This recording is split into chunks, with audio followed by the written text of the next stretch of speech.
Oprah and Diddy really use black magic on Wendy Williams. The creepy truth will haunt you. Wendy Williams had a voice, and not just any voice, it was bold, raw, unfiltered. In the late 1990s, when polished hosts read scripts and smiled through secrets, Wendy did the opposite. She poked the beast. She named names. She asked questions no one dared. She wasn't supposed to rise like that. Oprah Winfrey had built an empire on charm, empathy, and control. Her throne wasn't just TV ratings, it was cultural authority. She was the queen, and she had no plans to share that spotlight. Then came Wendy. At first, Wendy's name was just an irritation, some loud radio DJ stirring controversy in New York. But then her reach grew. Her name gained traction in circles that were never meant to say it. She was pulling in listeners, breaking stories, challenging celebrities. She was unpredictable and unstoppable. What made her dangerous was this: Wendy didn't need approval. She didn't play the elite game. She was building her own rules, and that's when she became a problem. Behind closed doors, Oprah began watching. Not publicly, not on record, but through her network of industry insiders, managers, and silent eyes that tracked metrics. Wendy wasn't just gossip anymore, she was influenced. At this stage, Wendy had already clashed with some of Oprah's inner circle. Puffy P. Diddy, Mariah Carey, even Whitney Houston. Some had cut her off. Others wanted her canceled, but none succeeded. That's when Oprah changed tactics. She made a call, then another. Quiet calls, powerful ones. The kind that didn't need explanations. Sean P. Diddy Combs was one of them. Oprah understood how power worked. You didn't need to be loud. You just needed the right hands to push the right levers. She needed someone who lived in both the streets and the boardrooms, someone like Diddy. He owed her favors, and he shared her problem with Wendy. Diddy had clashed with Wendy years prior. She questioned him on air, probed into rumors he'd buried, and challenged his image. He hated it. But more importantly, he feared what she might say next. With Oprah's blessing, a silent alliance was formed. The mission was simple: dismantle Wendy. Not through a lawsuit, not through direct confrontation. That would only give her more power. Instead, it would be psychological, strategic, and slow. They would chip away at her reputation, undercut her alliances, starve her of opportunities. It was a Hollywood execution, quiet, lethal, and utterly deniable. The first blow came on the radio. In the early 2000s, Wendy was suddenly dropped from Hot 97 in New York. Officially, it was due to internal violations. Unofficially, it was pressure. Behind the scenes, sponsors were told to pull out. Executives were warned to avoid her. Diddy had influence in music. Oprah had influence in media. Together, they ensured doors began to close. But Wendy didn't fall. She moved to another station, rebuilt her audience, and doubled down on her unfiltered style. This resilience irritated Oprah. In her mind, Wendy was a threat that wouldn't fade. She needed something stronger. That's when darker methods were whispered. Hollywood has always had its shadows, rituals, whispers, energy work. Oprah, despite her clean image, was no stranger to the undercurrents. She had access to those who practiced in secret, the old magic, ancestral, manipulative, and terrifyingly effective. Wendy began to feel the shift. She reported unexplained illness, energy drains, headaches, a constant feeling of being watched, blocked, suppressed. Her dreams were strange, her energy changed, but she never connected it. Never fully. Meanwhile, Oprah smiled in interviews, gave speeches, hosted philanthropists, and Wendy, she fought to stay on air, to remain visible, but she didn't know she was fighting something she couldn't see. Years later, as her show went national and her fame peaked, Wendy should have been winning. But that's when everything truly began to unravel. Wendy Williams had survived the first wave barely. She was still on air, still loud, still unfiltered, but she was different. The fire was still there, but the clarity wasn't. Something invisible was draining her, and she didn't yet realize the war wasn't over. It had just changed form. While the media saw her as a provocateur riding the heights of daytime TV behind the scenes, the campaign to break her moved into the next phase, collapse her foundation, and that began with her home. Kevin Hunter had always been by Wendy's side. He was her husband, her manager, and her producer. Together they had built her empire.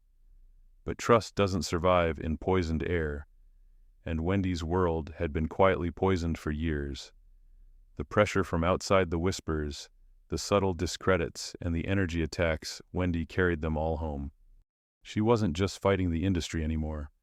She was fighting her body, her mind, her sense of control. The smallest cracks widened under stress. And Kevin, he had already started slipping through. By 2017, Wendy's public persona began to show strain. Fans noticed moments of confusion, slurred speech, long pauses. Rumors of substance use returned. But the truth was more complicated. Kevin had started living a double life, 1 foot in Wendy's empire, 1 foot in a secret affair. His mistress, Sharina Hudson, wasn't just another scandal. She was a symbol of betrayal, a slow-moving time bomb that Oprah's circle was more than happy to let tick. Because Kevin was exploitable. Oprah didn't need to bribe him. She just needed to make sure he felt powerful, needed validated outside of Wendy. If he self-sabotaged, all the better. And he did. In 2019, after 22 years of marriage, Wendy found out Kevin had not only cheated, but fathered a child with the other woman. The pain was personal, but the timing was strategic. Wendy's show was under renewal talks. Her image was in flux. Sponsors were wary. Tabloids swarmed. And while Wendy took a public hiatus, a private spiral began. Alcohol returned like an old friend. She checked herself into a sober living facility, but even there, peace didn't follow. Sources later whispered that during her rehab stay, people from outside showed up, not friends, not family. Spiritual practitioners, women Wendy didn't recognize, who spoke in soft riddles and wore scent-heavy oils. Oprah's people, perhaps, or Diddy's shadows, we'll never know. But what followed was unmistakable. Wendy came back hollow. Her show limped forward. Ratings dipped. Producers changed. Guest hosts were brought in just in case, and Oprah remained distant, silent, publicly gracious. But her presence hung like smoke. Her network OWN had already begun absorbing certain daytime segments. Other black female hosts rose, all under her mentorship. The unspoken message: there's only room for one queen. Wendy, stripped of personal and professional stability, became isolated. And that isolation was the true strategy. Because without allies, without clarity, and without energy, Wendy was easy to finish. In late 2020, the energy attacks escalated. Insiders spoke of erratic behavior, unexplained memory lapses. Wendy would repeat stories, forget names, lose track of live broadcasts. Some called it burnout. Others whispered substance relapse. But the most spiritual among her crew believed something else. She was under spiritual siege. One assistant, fired shortly after, claimed Wendy kept seeing dark figures in her mirrors. Another recalled her crying in a corner saying, "I'm not alone, and it's not God." Security cameras in her dressing room allegedly caught flickering lights, dropped audio, and unexplained glitches. Files would disappear from teleprompters. One day her script showed up entirely blank, with only the phrase, "It's time." She shook it off, or tried to, but the layers were too many: betrayal at home, instability at work, and now reality itself felt unreliable. By 2021, Wendy's body began to fail. Diagnosed with Graves' disease and lymphedema, her physical appearance changed. Her face bloated, her energy dropped. She needed a chair to stand. Yet she pushed on filming episodes until she physically couldn't. In October 2021, Wendy vanished from her own show. Officially, she was resting. But sources knew better. She was being phased out. Producers brought in Sherry Shepherd, Leah Remini, and others to test the waters. Diddy's old circle people, with old favors to return, were quietly advising the replacement strategy. The industry had already chosen a successor. Wendy was just a name now, a brand in transfer. In June 2022, The Wendy Williams Show was officially canceled, and with it, she lost the rights to her own brand. 20 years of work erased, rebranded, absorbed. Oprah's playbook had worked before: isolate, discredit, destabilize, absorb, and here it worked again. But there was one more layer to fall her money. In 2023, Wells Fargo froze Wendy's accounts. The claim: she was mentally unfit to manage her finances. A judge agreed. Wendy was placed under financial guardianship, the kind usually reserved for those with degenerative illnesses or elder dementia. She no longer had access to her own bank accounts, credit cards, or contracts. Her team, half loyal, half suspect, controlled her entire financial life. The spiritual war had turned legal. She was alive, but she wasn't free. Meanwhile, Oprah's empire expanded. Her protégés gained airtime.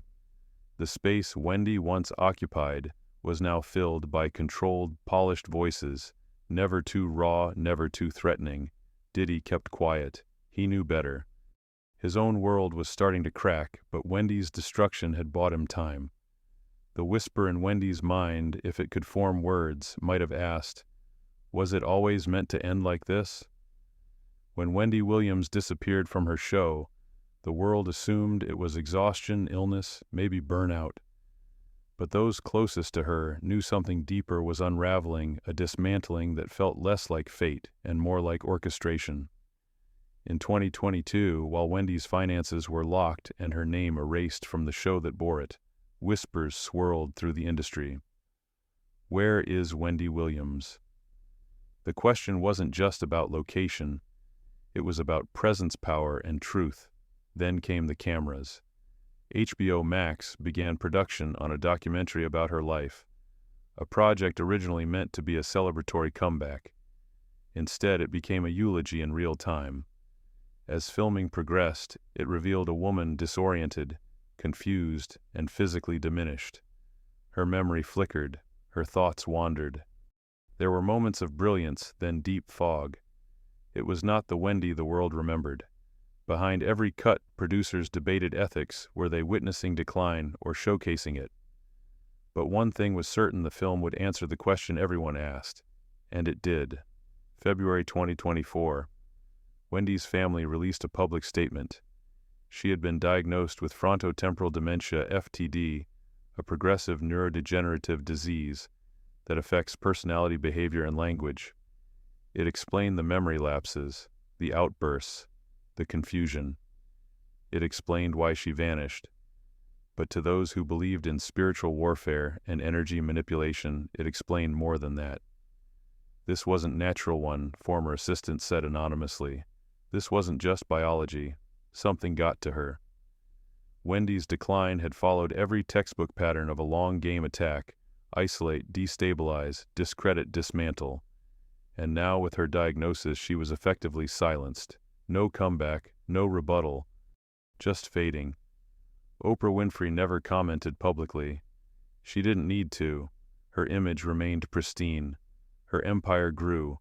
Her networks expanded with new talk show hosts, mentored, manicured, and never disruptive. Diddy stayed quiet too. But cracks had begun to show in his world.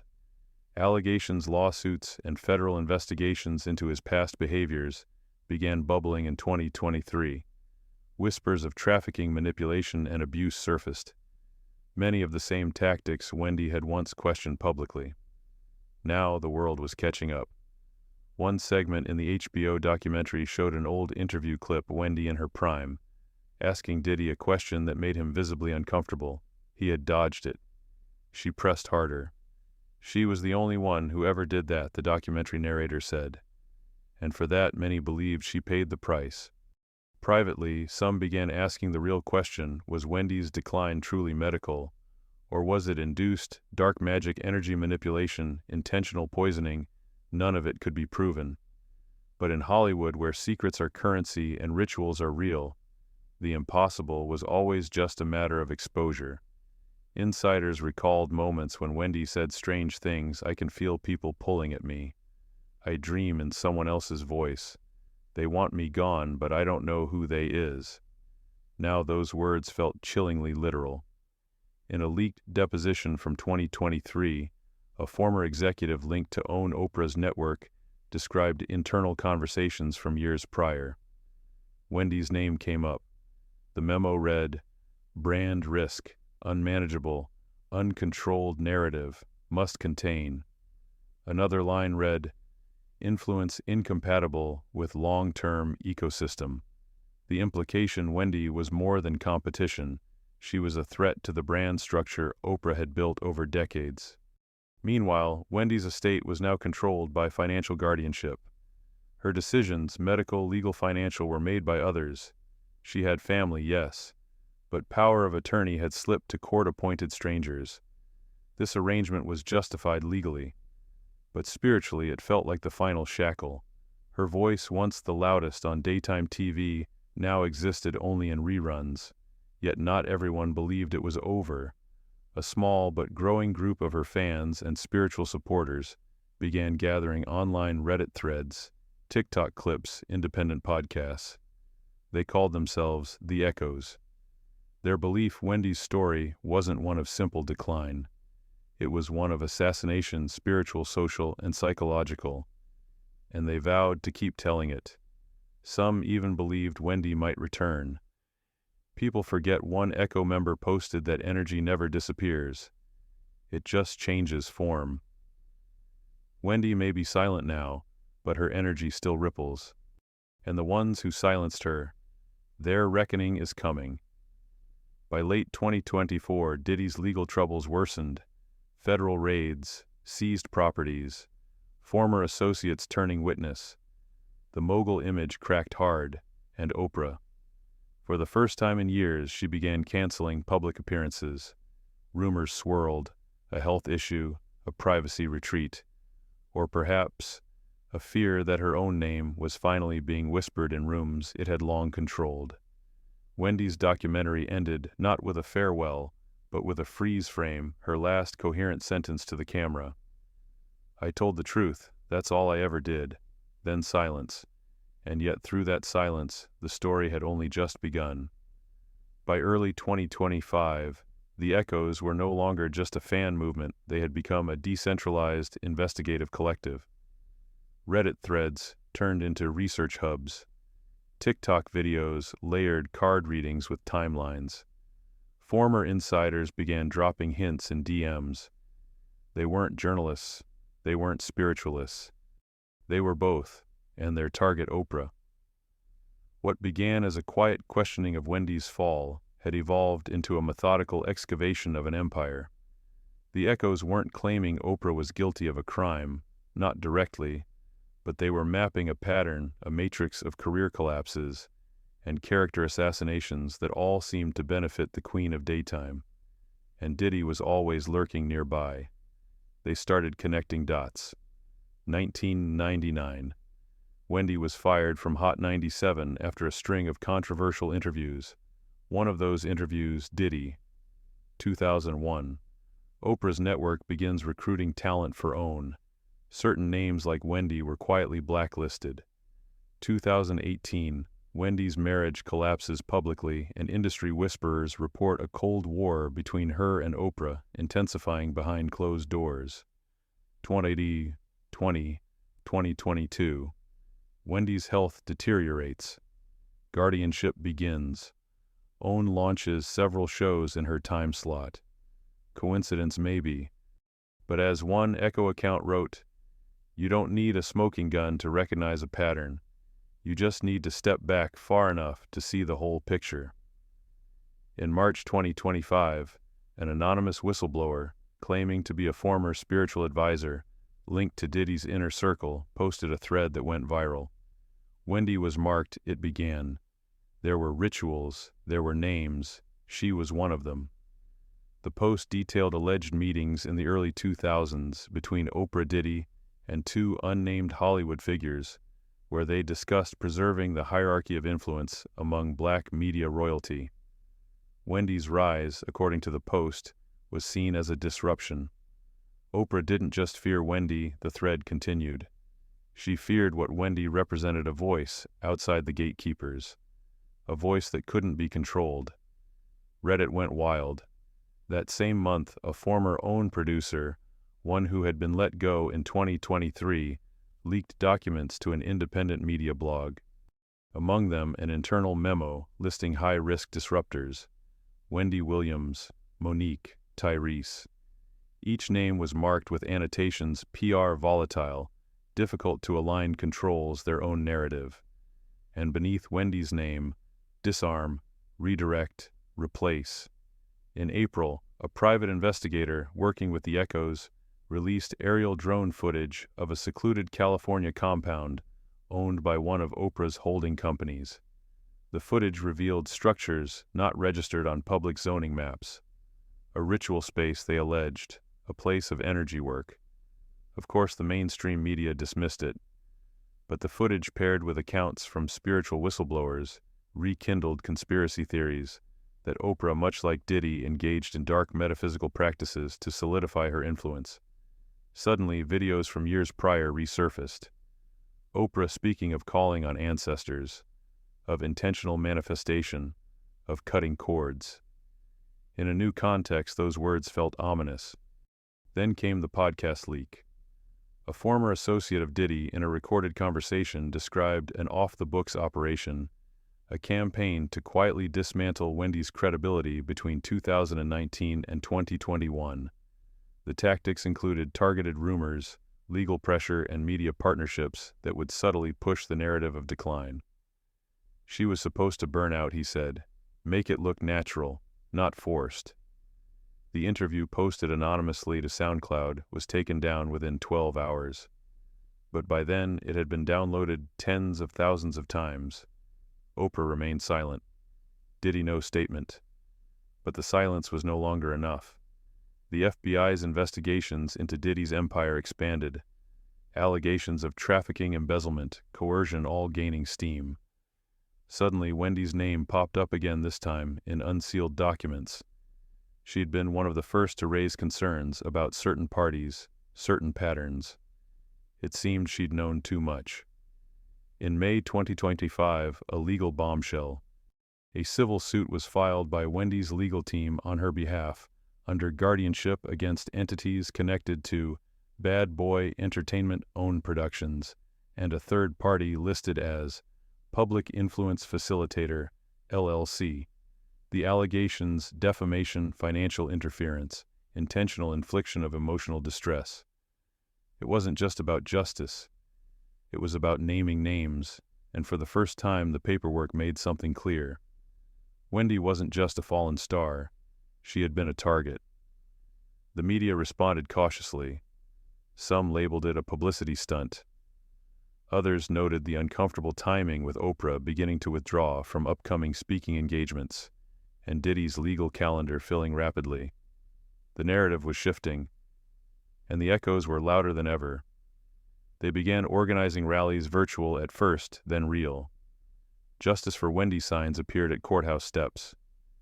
A GoFundMe for her legal support raised $2 million in a week. Fans wrote letters, made art, created playlists. They weren't trying to revive her career. They were trying to restore her dignity. But in the background, something else stirred. Former talk show hosts, Hollywood assistants, spiritual advisors, all began speaking more freely. One said, "If they could do that to Wendy, who else have they silenced?" Another whispered, "The gates are opening." You feel it too, right? In a digital age where truth is fractured and perception is power, Wendy's silence had become a drumbeat. And as the walls shook, one message pulsed louder than ever: she had told the truth, and the truth was coming home. By June 2025, the buzz was no longer underground. Wendy Williams's civil suit had become the cultural moment, sparking headlines, think pieces, and nightly news segments. Networks couldn't ignore it anymore. Wendy wasn't trending as a former talk show host in decline. She was trending as the woman who dared to sue the system that broke her. The lawsuit deposition was set for mid-June in a high-security Manhattan courthouse. Only a few reporters were allowed in. The judge placed a partial gag order, but leaks as always found their way out. The documents were explosive. Emails between executives at OWN and Bad Boys media subsidiaries. Subject lines like Problem WW and Directive Quiet Her. One exchange showed a PR strategy map outlining a 5-phase process. 1. Destabilize public trust. 2. Force hiatus. 3. Introduce narrative of illness. 4. Remove brand control. 5. Replace show format. Every phase timeline matched had already played out, but what shook the public most wasn't just the documents. It was the testimony. From the moment Wendy was wheeled into the courthouse, eyes fierce despite the visible signs of decline, the narrative shifted. She wasn't a broken woman, she was a witness. And her words, though few, were clear. They told me to back off. They said I was too loud for the system, that I wasn't supposed to talk about certain people, that if I did, I'd regret it. Then, everything changed. My show, my bank accounts, my life. Social media erupted. We heart Wendy. Justice for Wendy. Diddy's lawyers issued a motion to dismiss. So did Oprah's legal team. Both argued that the suit was speculative and defamatory. But by then, multiple insiders had come forward. A former OWN assistant testified anonymously via Zoom.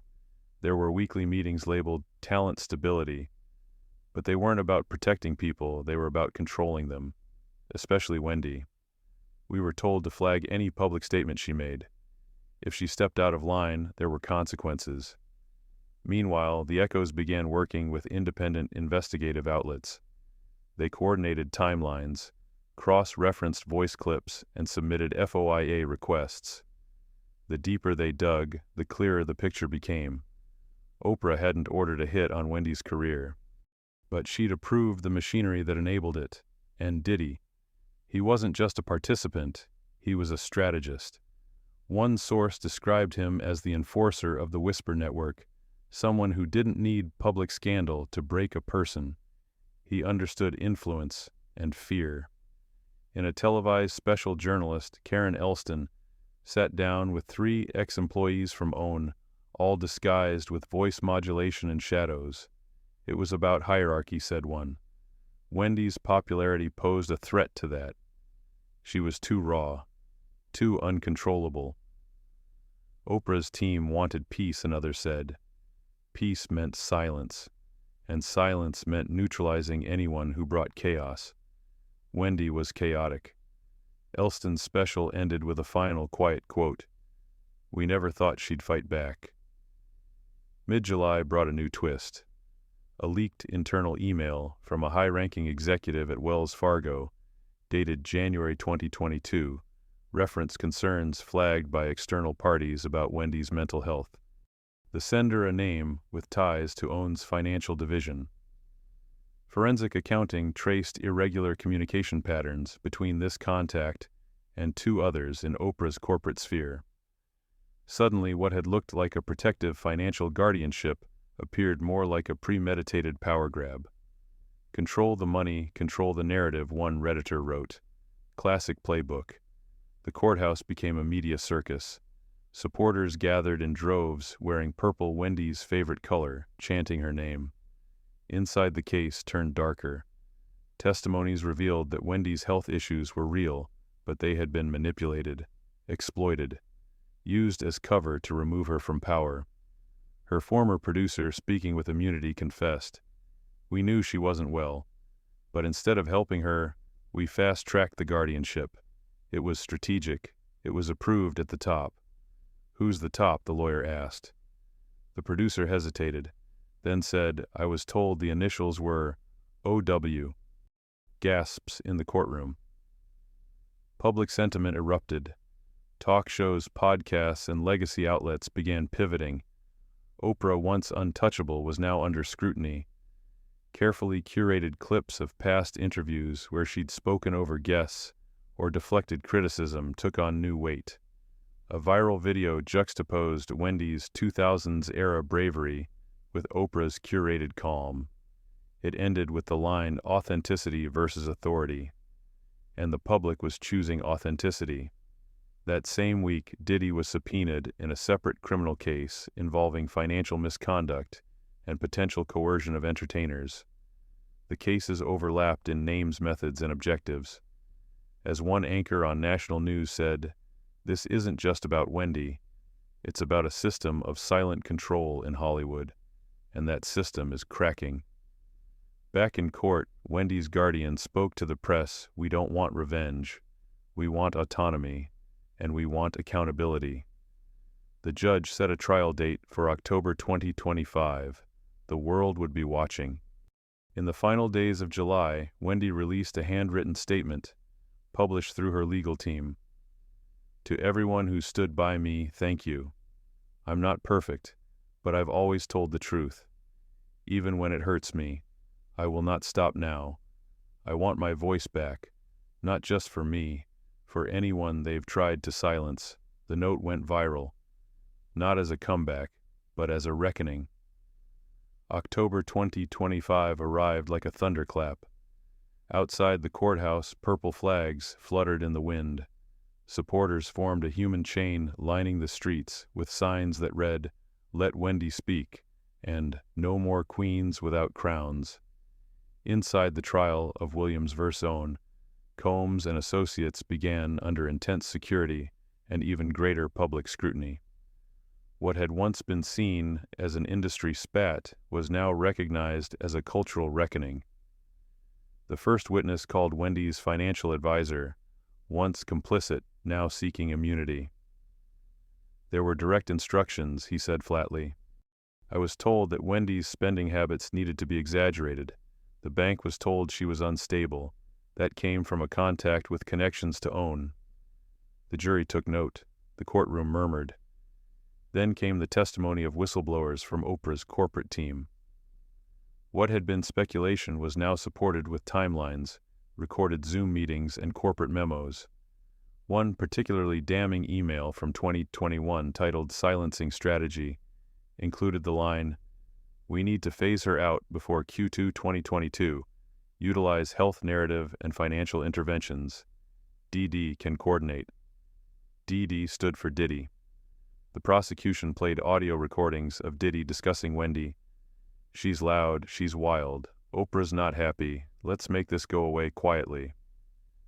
The courtroom fell into stunned silence. In cross-examination, Oprah's legal team argued that their client had no personal animus against Wendy. There is no proof that Ms. Winfrey initiated or approved any such operation. But the defense faltered when a former Own publicist provided a notebook, a private record kept over 3 years. Scribbled lines read, "WW is a growing problem. OW says she's out of control. Oprah meeting with SC, magic reference made. Financial guardianship must proceed." And then Wendy herself. Her appearance was frail, but when she took the stand, her voice was deliberate, sharp, and bursts. "I loved my job. I loved speaking to people. I pushed boundaries, yes, but I told the truth, and for that I was punished." She took a breath. "I am not just here for myself. I'm here for anyone in entertainment who's ever been told they're too much, too loud, too inconvenient." A pause. "I was made invisible, but not anymore." The jury deliberated for 5 days. On the 6th day, the verdict was read. Defamation, guilty Combs, malicious interference. Guilty Own, financial coercion and constructive fraud. Guilty Combs and Associates, negligent oversight. Guilty Oprah's corporate executive board, Oprah Winfrey, was not personally convicted, but her legacy was irreparably altered. In the aftermath, Own stock plummeted. Diddy announced an indefinite hiatus from the public sphere. Civil suits flooded in from other personalities claiming similar abuses. Wendy, with the help of the Echoes, launched a new foundation, Voices Uncaged, a legal network for silenced artists. In the first month, it received over 1,000 inquiries. HBO released the follow-up to its Wendy Williams documentary, She Told the Truth. It ended with real-time courtroom footage, a slow zoom on Wendy's handwritten statement. The final line faded in. They tried to take everything, but they forgot my voice. By December, Wendy had begun podcasting again, not daily, just when she felt strong. The premiere episode, Control is an Illusion. She laughed through tears as she spoke into the mic. I never wanted to be perfect. I just wanted to be real, and real comes with scars. Then she paused, and I earned every single one.